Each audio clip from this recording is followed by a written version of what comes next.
Bismillahirrahmanirrahim. Alhamdulillah wassalatu wassalamu ala Rasulillah wa ala alihi wa ashabihi wa man tabi'ahum bi ihsanin ila yaumiddin. Wa ba'd. Alhamdulillah, kita akan melanjutkan kembali pembacaan kitab Ithafu Ahlil Iman bi Durusi Syahri Ramadan karya Syekh Shalih Ibn Fauzan Al-Fauzan hafizahullah taala. Pada kesempatan ini kita akan membaca Ad-Darsu Tsamin, pelajaran yang ke-8. Fi bayani man yu'dharu bi tarki siyami fi syahri Ramadhan. Itu tentang penjelasan orang yang diberi uzur untuk meninggalkan puasa di bulan Ramadan. Itu tentang siapa saja yang boleh tidak berpuasa di bulan Ramadan, wa ma yajibu alaihi, dan apa yang menjadi kewajiban dia. Beliau hafizahullah ta'ala mengatakan, Alhamdulillahi Rabbil Alamin, syara'a fayassar, wa ma ja'ala alaikum fid dini min haraj. Segala puji bagi Allah Rabbul Alamin. Dia telah memberikan syariat dan telah memberikan kemudahan dalam syariat ini. Dia berfirman, dan tidaklah dia menjadikan atasmu di dalam agama ini sesuatu yang susah, yang menyusahkan. Wassalatu wassalamu ala nabiyyina Muhammadin, dan salawat serta salam semoga terus terlimpah kepada Nabi kita Muhammad sallallahu alaihi wasallam, wa alihi wa sahbihi, keluarga beliau dan para sahabatnya, khairil qurun, yaitu orang-orang yang terbaik dari generasi ke generasi, generasi yang terbaik, para sahabat radhiyallahu anhum, wa man tabi'ahum bi ihsanin, dan orang-orang yang mengikuti mereka, semoga mereka juga mendapatkan salawat dan salam dari Allah Subhanahu wa ta'ala. Amma ba'du, fa innana nubayyinu alladhina yajuzu lahumul iftaru fi syahri Ramadhana wa ma yajibu alaihim. Maka kami akan menjelaskan orang-orang yang boleh bagi mereka untuk berbuka, yaitu tidak berpuasa di bulan Ramadan, dan apa yang menjadi kewajiban mereka. Qala Allah Ta'ala berfirman, Ya ayyuhalladzina amanu kutiba alaikumus siyam. Wahai orang-orang yang beriman, telah diwajibkan atasmu berpuasa, kama kutiba alal ladzina min qablikum, sebagaimana telah diwajibkan atas orang-orang yang sebelum kamu, la'alakum tattaqun, agar kamu itu bertakwa kepada Allah Subhanahu wa ta'ala. Ayyaman ma'dudat, yang berpuasa itu dilakukan pada hari-hari yang tertentu. Faman kana minkum maridhan, maka barang siapa di antara kalian yang sakit, aw ala safarin, atau berada di dalam perjalanan safar, fa'iddatum min ayyamin ukhar, maka yakni dia mengganti dengan sebanyak bilangan-bilangan hari-hari yang dia tinggalkan, dan dia menggantinya di hari-hari yang lain. Iddatu min ayyamin ukhar, maka dia berpuasa pada bilangan hari-hari yang lain selain bulan Ramadan tersebut. Dia mengganti pada bulan yang lain. Wa 'alal ladzina, dan seterusnya. Ya, kalau kita lengkapi ayat tersebut, wa 'alal ladzina yutiqunahu fidyatun ta'amu miskin. Ya. Dan orang-orang yang berat melaksanakan puasa, maka dia boleh menggantinya dengan fidyah, memberi makan kepada orang-orang miskin. Ya. Wa qala ta'ala, dan Allah Ta'ala berfirman, faman syahida minkum asy-syahra falyasumhu, maka barang siapa di antara kalian yang menyaksikan menghadiri bulan Ramadan ini, falyasumhu, maka hendaknya dia itu berpuasa. Wa man kana maridhan, dan barang siapa yang sakit, aw ala safarin, atau dia berada pada keadaan safar, fa'iddatun min ayyamin ukhar, maka berpuasa pada bilangan-bilangan dari hari-hari yang lain. Taib. Kata beliau hafizahullah ta'ala di sini, beliau mengatakan, fi hatainil ayatainil karimataini, dalam dua ayat yang mulia ini, wujubus siyami ala kulli muslimin aqilin, terdapat kewajiban puasa atas setiap muslim yang berakal, khalin minal mawani'i, yang orang tersebut bebas dari penghalang-penghalang ya, dari kewajiban berpuasa.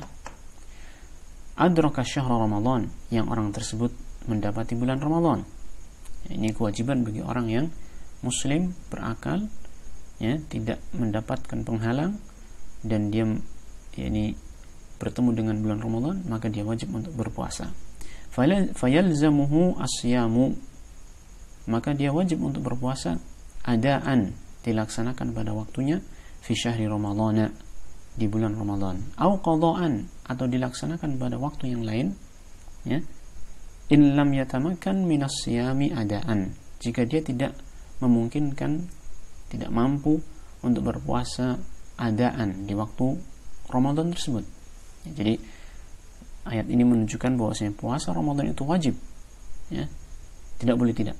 Ini hukum asalnya demikian, wajib, tidak boleh tidak, dan kewajiban itu adalah pertama kali adalah adaan, dilaksanakan pada waktunya. Tapi kalau tidak mampu maka boleh dilaksanakan pada, diganti dengan pada hari yang lain selain bulan Ramadan. Illam yatamakan minas siyami adaan, apabila dia tidak mampu melaksanakan puasa di waktunya, li'udhrin minal a'dzari syar'iyyah, karena adanya uzur, ya, karena adanya alasan di antara alasan-alasan yang dibenarkan oleh syariat. Nah, jadi dibolehkan untuk tidak berpuasa di bulan Ramadan, tidak siam adaan, ya, apabila memiliki azar, memiliki uzur, di antara azar, di antara azar atau di antara uzur-uzur yang ada, ya.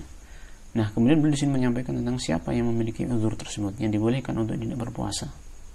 Beliau mengatakan, wa ashabu hadhil a'dzari alladzina yurakhasu lahum fil iftari hum, ya, dan orang-orang yang memiliki uzur-uzur ini, yang mereka itu diberikan keringanan bagi mereka untuk berbuka, yaitu untuk tidak berpuasa, hum, mereka adalah, nah di sini belum menyebutkan ada beberapa golongan manusia.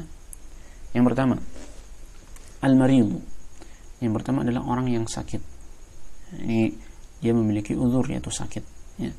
Al-marid, orang yang sakit. Alladzi yashukku alaihi syamu, yang orang tersebut mendapatkan kesusahan untuk berpuasa. Jadi sakitnya bukan sembarang sakit, tetapi sakit yang menyusahkan dia ketika berpuasa, ya. Fa yustahabbu lahu ay yuftira, maka disukai baginya untuk berbuka, ya, untuk berbuka tidak berpuasa, akhdan birrukhsati, ya, dalam rangka untuk mengambil rukhsah ini, karena Allah Subhanahu wa taala sangat senang apabila Allah memberikan rukhsah kepada hambanya, lalu hamba tersebut mengambil rukhsahnya. Nah, wadzalika idza kana as-shaumu yadhurruhu, tapi perlu kita catat di sini, sakit yang dimaksud adalah, kata beliau, idza kana as-shaumu yadhurruhu, apabila puasa itu membahayakan dia. Jadi orang yang sakit, yang apabila dia berpuasa maka akan bertambah berat sakitnya, misalkan, au yu'akhiru bur'ahu, atau akan menjadikan kesembuhannya itu tertunda. Yu'akhiru, mengakhirkan atau menunda kesembuhannya, dengan sebab puasa dia kesembuhannya itu tertunda. Ini dia dibolehkan untuk tidak berpuasa. Au yudha'ifu 'alaihi al-marada, atau puasanya tersebut akan menambah, ya, berat atas orang tersebut, menambah penyakit atas orang tersebut. Nah, ini kriteria penyakit yang membolehkan seseorang untuk tidak berpuasa, ya. Itu penyakit yang apabila dia berpuasa maka akan mendapatkan kesusahan, ya, atau mungkin kesembuhannya akan tertunda, ya, akan bertambah lama sakitnya, atau mungkin sakitnya itu akan menjadi lebih berat. Nah, maka orang yang seperti ini dibolehkan untuk tidak berpuasa. Adapun sakit yang ringan, yang tidak memberatkan ketika berpuasa, ya, maka ini tidak mendapatkan keringanan. Wallahu a'lam. Kemudian yang kedua, al-musafiru, di antara orang yang memiliki uzur adalah orang yang bersafar, orang yang bepergian jauh. Alladzi halla 'alaihi syahru ramadhana wa huwa fi safarin, yaitu orang yang datang kepadanya bulan Ramadan sedangkan dia dalam keadaan safar. Au ansha'a safaran fi athna'i syahri, atau orang yang memulai perjalanan safar di tengah-tengah bulan Ramadan tersebut. Jadi orang yang bersafar, baik itu dia sudah bersafar sebelum Ramadan, kemudian ketika dia masih safar, ya, datang bulan Ramadan, atau orang yang masuk Ramadan kemudian di tengah-tengah bulan Ramadan dia bersafar. Pokoknya intinya orang itu bersafar, ya. Tablughu masafatuhu 80 kilometran fa akthar, yang mana jarak masafah, ya, jarak dari orang safarnya tadi, jarak dari safar yang dia lakukan, tablughu mencapai 80 km fa akthar atau lebih. Ini beliau mengambil pendapat yang menyatakan bahwasanya jarak safar yang membolehkan rukhsah, yang mendatangkan rukhsah adalah minimalnya 80 km. Tentang masalah ini para ulama berbeda pendapat dan banyak sekali pendapat-pendapat dalam masalah ini, ya. Tapi di sini beliau mengambil satu pendapat bahwasanya safar yang membolehkan untuk berbuka dari puasa, ya, adalah safar yang sudah mencapai 80 km atau lebih. Wahyal masafatu allati kana yaqta'uha an-nas. Kata beliau untuk menerangkan tentang kenapa beliau mengambil safar ini atau jarak ini, ya, beliau mengatakan wahyal masafatu, dan ini adalah jarak allati yang kana yaqta'uha an-nasu, yang manusia zaman dahulu menempuh jarak safar tersebut, alal aqdami wasiril ahmal fi muddati yawmaini qasidain, yang mereka menempuh jarak tersebut dengan perjalanan kaki dan membawa beban di waktu atau pada waktu atau selama sepanjang atau selama 2 hari yang wajar, yaumaini qasidain, ya. Jadi zaman dahulu ketika orang itu bersafar dengan berjalan kaki dan membawa beban, ya, dia menempuh perjalanan selama 2 hari, maka dia menempuh minimalnya 80 km. Itu yang dijadikan oleh para ulama yang berpatokan bahwasanya safar minimal adalah 80 km, ya. Wallahu ta'ala alam. Fahadha al-musafiru yustahabbu lahu an yuftira. Maka musafir ini yang telah menempuh jarak kurang lebih 80 km minimalnya, yustahabbu lahu, maka disukai baginya an yuftira, untuk berbuka puasa, ya, sawa'an syaqqa alaihi siyamu, baik apakah puasa itu berat baginya, aulam yashqa, atau puasa itu enggak berat baginya. Intinya kalau dia itu sudah mencapai jarak safar, dia boleh berbuka walaupun dalam perjalanan itu dia tidak mendapati kesusahan. Ya, seperti zaman sekarang misalkan kalau kita bersafar ke negeri yang jauh, ya, ke tempat yang jauh dengan pesawat terbang misalnya, dengan pesawat terbang tidak mendatangkan banyak kesusahan, ya. Fisik kita akan tidak mendapatkan banyak kesusahan, tetapi karena jaraknya sudah jauh, menempuh jarak yang sampai jarak safar tadi, maka tetap mendapatkan rukhsah. Taib. Yustahabbu lahu ayuftira sawa'an syaqqa 'alaihi siyam aw lam yashqa, disukai baginya untuk berbuka baik mendapatkan kesusahan untuk berpuasa atau tidak, akhdan bi rukhsah, karena dalam rangka untuk mengambil rukhsah dari Allah Subhanahu wa taala, keringanan dari Allah Subhanahu wa taala. Wa sawa'an kana safaruhu tari'an, ya, dan juga sama saja apakah safarnya itu sifatnya itu insidental, ya, insidental yang tidak terus menerus, au mustamirran, atau yang safarnya itu terus menerus, ya, kerjaannya memang safar, kasaiqi sayyaratil ujrah, seperti sopir mobil umum, ya, sopir kendaraan umum, ya, seperti sopir kendaraan umum yang kendaraannya tersebut, ya, ini jalurnya adalah mencapai jarak safar tadi 80 km atau lebih. Nah, alladhi yakunu ghalibu waqtihi, yang mana mayoritas waktu yang dia miliki, fi safarin bainal buldan, yang dia gunakan untuk bersafar di antara negeri-negeri ataupun kota-kota yang ada. Memang kerjanya seperti itu, ya, setiap hari dia bersafar, gitu kan. Fahadha yuftiru fi safarihi, maka orang yang seperti ini tetap dia mendapatkan rukhsah, yaitu dia boleh berbuka dalam safarnya tersebut, wa yasumu fi waqti iqamatihi, dan dia berpuasa ketika dia sudah tinggal di tempat tinggalnya, ya, sudah tidak bersafar, ya. Misalkan orang yang kerjaannya itu jadi supir tadi, mestinya ada waktu-waktu yang libur dia, gitu kan, dia tidak bersafar, maka dia boleh berpuasa di situ. Nah, wa idza qadima al-musafiru ila baladihi athna an-nahari, dan apabila seorang yang bersafar itu telah datang ke negerinya, ke kotanya, ya, athna an-nahari, di tengah hari, waktu siang hari, di tengah hari, ya kan, wajib alaihi al-imsaku, maka wajib baginya untuk menahan diri dari makan minum dan apa yang membatalkan puasa, baqiyatal yaumi, pada sisa hari yang ada. Jadi meskipun di awal harinya itu dia dibolehkan berpuasa, dibolehkan tidak berpuasa, tapi ketika dia sudah mukim, ya, datang kembali ke rumahnya, ya, dan masih tersisa ada waktu hari siang hari yang tersisa, maka dia di waktu siang hari yang tersisa ini dia hendaknya apa? Menahan diri, ya, sebagaimana diterangkan pada pelajaran yang lalu, yaitu apa? Menahan diri dalam rangka untuk menghormati waktu bulan Ramadan ini. Nah, wa yaqdihi, dan dia memiliki kewajiban untuk mengqadanya, kama sabaqa, sebagaimana telah berlalu penjelasan pada pelajaran yang sebelumnya. Taib. Wa innawal musafiru fi athna'i safarihi iqamatan tazidu ala 4 ayamin fa innahu yalzamuhu as-shawmu wa itmamu as-salati ka ghairihi minal muqimin.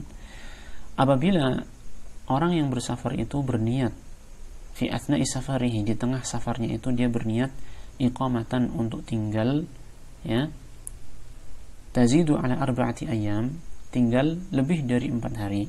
Jadi misalnya kita dari satu daerah A bersafar ke daerah B, nah dia sudah berniat di daerah B untuk tinggal beberapa hari, lebih dari 4 hari, fa innahu yalzamuhu as-shawmu, maka dia wajib untuk berpuasa, wa itmamus salati, dan wajib untuk menyempurnakan salat. Ini tidak dikosor salatnya, ya, yang 4 rakaat tetap dilaksanakan 4 rakaat. Ka ghairihi minal muqimin, hukum dia itu seperti orang lain yang dia itu adalah orang yang mukim. Jadi ketika dia itu bersafar kepada satu tempat, dan di tempat tersebut dia berniat untuk tinggal lebih dari 4 hari, maka dia hukumnya seperti halnya orang-orang yang mukim, yang tidak safar. Nah, kata beliau, linqita'i ahkami safari fi haqqihi, karena ketika dia tinggal 4 hari, lebih dari 4 hari itu tadi, maka dia terputus hukum safar bagi dirinya. Jadi sudah tidak dikatakan sebagai musafir lagi, karena sudah tinggal 4 hari lebih, ya. Sawa'an kanat iqamatuhu lidirasatin aw litijaratin aw ghairi dzalika. Sama saja apakah tinggalnya dia itu dalam rangka untuk belajar atau untuk berdagang atau yang lain. Intinya kalau sudah sampai 4 hari atau lebih, maka dia dihukumi sebagaimana orang yang mukim. Ini kalau dia memang meniatkan di awalnya demikian.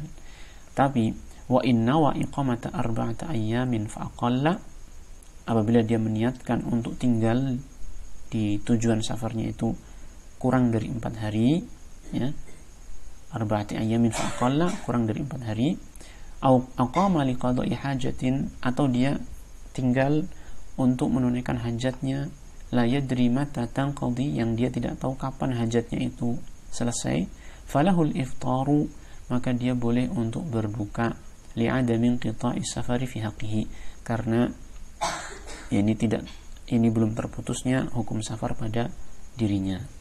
Intinya pendapat yang dipegang oleh beliau Syekh Shalih Al-Fauzan hafizahullah taala berkait dengan waktu safar, kalau orang bersafar niat tinggal di satu tempat lebih dari 4 hari, maka dia dihukumi orang yang mukim. Tapi kalau bersafar di satu tempat dan dia meniatkan untuk tinggal di sana kurang dari 4 hari, itu masuk hukum orang yang musafir. Atau orang yang menuju satu tempat, dia tidak meniatkan lamanya waktu tinggal di sana, tetapi hanya meniatkan untuk menunaikan hajat di sana, ya, dia nggak tahu kapan selesainya hajat tersebut, maka dia juga dihukumi sebagai musafir. Ini pendapat yang dipegang oleh Syekh Shalih Al-Fauzan hafizahullah taala. Intinya orang yang bersafar, dia mendapatkan rukhsah untuk berbuka di bulan Ramadan, dan kewajiban dia adalah mengqadha pada hari yang lain. Kemudian yang ketiga adalah al-haidhu wan nufasa. Yang ketiga adalah wanita yang haid dan yang nifas. Yahrumu alaihi masyamu. Ini orang wanita yang haid dan nifas ini hukumnya bukan boleh berbuka, tapi malah haram berpuasa. Yahrumu alaihimas syam, haram bagi mereka berdua untuk berpuasa. Muddatal haid wan nifas, selama masa haid dan nifasnya, maka enggak boleh berpuasa. Lima fi sahihaini an Aisyah radhiyallahu anha, berdasarkan hadis yang ada dalam sahihain Bukhari Muslim dari Aisyah radhiyallahu anha, qalat, yang dia berkata, kunna nu'maru biqada'is shaumi, kunna nu'maru biqada'is shaumi, kami dahulu, yaitu para wanita, para sahabat, ya, diperintahkan yaitu oleh Rasulullah SAW untuk mengqadha puasa. Artinya berarti puasa di bulan Ramadan tidak dilaksanakan ketika haid dan nifas. Wa yahrumu 'alal haidhi an tasuma fi waqtil haidhi bil ijma'. Dan haram bagi wanita yang haid untuk berpuasa di waktu haidnya dia bil ijma'i, berdasarkan ijma' kaum muslimin. Qala Syekhul Islam Ibnu Taimiyah rahimahullah, Syekhul Islam Ibnu Taimiyah rahimahullah berkata, "Thabata bis sunnati wa ijma'il muslimina," telah tetap berdasarkan sunnah dan ijma'nya kaum muslimin, annal haidha yunafis shauma, bahwasanya darah haid itu bertentangan dengan puasa. Fala yahillu ma'al haidhi aw nifas, maka puasa itu tidak halal, tidak boleh dilakukan bersamaan dengan adanya darah haid dan darah nifas. Naam. Wa man fa'alathu minhunna, Syekh Saleh melanjutkan, wa man fa'alathu minhunna halahu lam yasihha minha, barang siapa yang melakukan di antara para wanita itu melakukan puasa halahu, ketika dia masih haid atau nifas, lam yasihha minha, maka puasanya itu tidak sah darinya, ya, tidak sah, ya, bahkan dia berdosa, ya kan, karena haram orang yang haid dan nifas berpuasa. Nah, qal wa huwa wifqal qiyas, dia berkata, nampaknya ini masih perkataannya Syekhul Islam Taimiyah, ya, wa huwa wifqal qiyas, dan itu ini tidak dibolehkannya seorang wanita yang haid ataupun nifas itu berpuasa, ini sesuai dengan qiyas, yaitu logika, sesuai dengan logika. Fa inna syar'a ja'a bil adli fi kulli syai'in, karena syariat ini datang dengan keadilan, datang dengan membawa keadilan pada segala sesuatu, ya, syariat ini membawa keadilan pada segala sesuatu. Fasyamuha waqta khurujid dam, maka puasanya seorang wanita ketika keluar darah haid ataupun nifas, yujibu nuqsana badaniha, maka itu menyebabkan berkurangnya badan dia, wa dha'faha, dan menyebabkan kelemahan dia, wa khuruja saumiha 'anil i'tidal, dan menyebabkan puasanya dia itu keluar dari sifat keseimbangannya, ya, sehingga puasanya itu enggak layak untuk dilakukan karena sudah keluar dari i'tidalnya, sudah keluar dari ini keseimbangannya. Fa umirat an tasuma fi ghairi awqatil haidhi, maka wanita itu diperintahkan untuk berpuasa pada selain waktu-waktu haidnya. Fayakunu shaumuha dzalika shauman mu'tadilan, sehingga puasanya wanita tersebut yaitu di waktu selain haid, ya, shauman mu'tadilan adalah puasa yang seimbang, yang sesuai dengan keadilan. La yakhruju fihi ad-damu alladhi yuqawwil badan, di mana dalam keadaan itu tidak keluar darah padanya yang bisa menguatkan badan, maksudnya darah yang bisa menguatkan badan tidak keluar dari dirinya. Nah, sehingga puasanya itu menjadi puasa yang seimbang. Alladzi huwa madatuhu, yang darah itu merupakan unsur unsur yang ada pada badan ini. Nah, bi khilafil mustahadhah, tapi ini berbeda dengan mustahadhah. Mustahadhah adalah wanita yang mengeluarkan darah secara terus-menerus, dan itu bukan darah haid, tetapi darah karena suatu penyakit, ya, darah karena suatu penyakit, bukan darah haid. Maka orang yang mustahadhah ini tetap berpuasa ketika darah istihadhahnya itu keluar, ya, tapi ketika darah haidnya itu keluar, maka dia tidak boleh berpuasa. Nah, bi khilafil mustahadhah, berbeda dengan mustahadhah. Wa man zara'ahu al-qai'u, dan orang yang muntah secara tidak sengaja, ya, tidak disengaja muntah. Mimma laysa lahu waqtun yumkinu al-ihtirazu minhu, ya, yang mana tidak ada waktu baginya yang memungkinkan untuk menjaga diri dari hal tersebut. Orang yang muntah tidak sengaja, maka dia muntah secara langsung, tidak sengaja, tidak atas usaha dia untuk muntah, ya kan? Sehingga dia tidak memiliki kemampuan untuk menahan muntah tersebut, ya kan? Demikian pula istihadhah, orang yang memiliki penyakit, ya, sehingga keluar darah terus menerus, bukan darah haid, dia tidak bisa menahannya, tidak bisa menahan diri dari keluarnya darah tersebut, ya. Maka yang seperti ini falam yuj'al munafiyan lis-shaum, maka yang seperti ini tidaklah dijadikan sebagai perkara yang bertentangan dengan shaum, sehingga dia tetap berpuasa meskipun dia keluar darah istihadhah, ya, dan dia tetap berpuasa meskipun dia itu sudah muntah secara tidak sengaja. Adapun muntah yang sengaja nanti akan ada penjelasan bahwasanya termasuk membatalkan puasa, insyaallah taala ada penjelasannya. Baik, yang keempat, wal maridu maradan muzminan, seorang yang sakit dengan sakit yang parah, la yurja bur'uhu, yang tidak ada harapan kesembuhannya, wa ya'jizu ma'ahu 'anis siyami, dan bersamaan dengan adanya sakit itu dia tidak mampu untuk berpuasa, ajzan mustamirran, dengan ketidakmampuan yang terus menerus. Fahada yuftiru, maka orang tersebut berbuka, tidak perlu berpuasa, ya kan?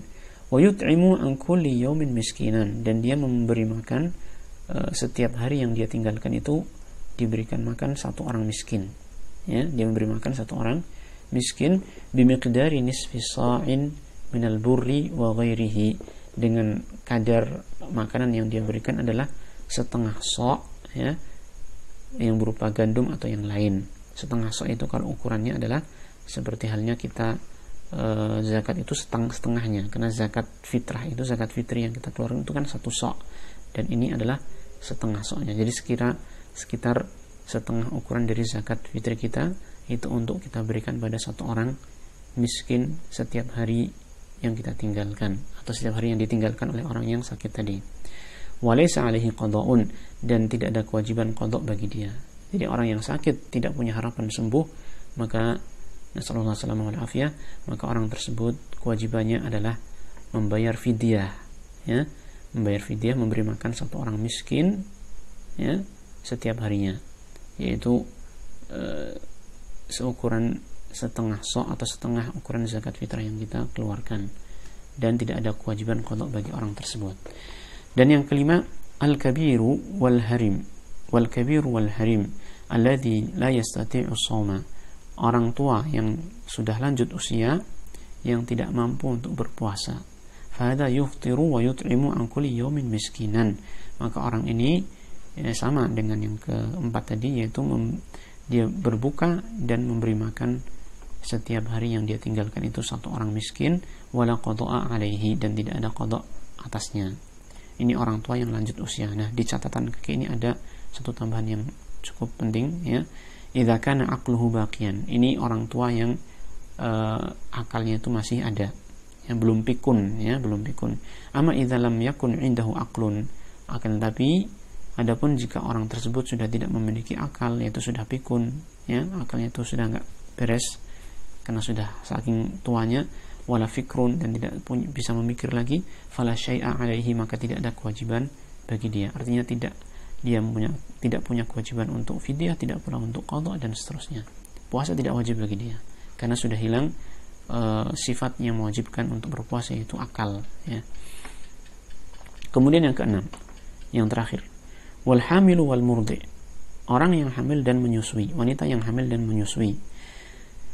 Idza khafata ala nafsaihima aw ala waladayhima, jika orang yang hamil dan menyusui itu keduanya khawatir akan dirinya, ya, khawatir akan dirinya atau khawatir akan anaknya juga, khawatir akan dirinya atau khawatir akan anaknya juga, min dararis syam, yang ditimbulkan oleh yang berupa kekhawatiran terhadap doror, bahaya yang ditimbulkan oleh puasa, mungkin karena sakit atau karena puasa dia bisa sakit dirinya atau anaknya bisa sakit, ya. Intinya kalau dia memiliki kekhawatiran terhadap dirinya atau terhadap anaknya juga, ya. Fa inna kullan minhuma tuftiru wa taqdi, maka masing-masing dari kedua orang tersebut, yaitu yang hamil ataupun yang menyusui, berbuka dan mengqadha qadrul ayyami allati aftaratha, sebanyak bilangan hari-hari yang dia tinggalkan puasanya yang dia berbuka padanya. Jadi wanita hamil dan menyusui, maka dia boleh berbuka dan mengganti dengan qadha. Ini kalau dia berbukanya itu karena khawatir mendapatkan doror kepada dirinya dan juga kepada anaknya atau kepada dirinya saja. Namun wa in kana iftaruha khaufan ala waladiha faqat. Tapi kalau iftarnya dia, berbukanya dia tidak berpuasa dengan alasan karena apa? Khawatir atas anaknya saja, mengkhawatirkan anaknya saja. Jadi dirinya itu sudah merasa kuat. Orang yang hamil itu, wanita hamil itu dan yang menyusui ini merasa dirinya kuat, ya. Namun dia khawatir anaknya itu terjadi kenapa-napa ketika dia berpuasa. Adhafat ma'al qada'i it'am miskin an kulli yawm. Maka dia menambahi, di samping dengan qadha yang dia lakukan, dia menambahi untuk membayar atau untuk memberikan makan kepada satu orang miskin setiap harinya, ya. Jadi menggabungkan antara qadha dengan fidyah tatkala dia berbuka, alasannya adalah hanya karena anaknya. Tapi kalau karena dirinya atau karena dirinya dan anaknya sekaligus, maka dia cukup mengqadha saja, ya. Ini pendapat beliau, dan dalam hal ini pun ada banyak perselisihan di kalangan para ulama. Wa dalilu ala iftaril maridi al-muzmin wal kabiril harim wal hamili wal murdi'i qauluhu ta'ala. Dan dalil atas bolehnya berbuka bagi orang yang sakit dengan sakit yang parah yang tidak ada harapan kesembuhan, nasallallahu alaihi wasallam, dan juga orang yang sudah lanjut usia, yang sudah sepuh, ya, wal hamil wal murdi', dan juga bagi wanita menyusui dan wanita yang hamil dan menyusui. Dalilnya adalah qauluhu ta'ala, firman Allah Ta'ala, wa 'alal ladzina yutiqunahu fidyatun ta'amu miskin. Dan kewajiban bagi orang-orang yang merasa berat untuk berpuasa adalah fidyah, membayar fidyah, memberi makan kepada orang yang miskin. Kama fassaraha Ibnu Abbas radhiyallahu anhuma bidzalik, sebagaimana hal itu ditafsirkan oleh Ibnu Abbas radhiyallahu anhuma. Wallahu a'lam. Ini kita selesai dari dars yang ke-8, ya. Wassallallahu wasallam ala nabiyyina Muhammadin walhamdulillahi rabbil alamin.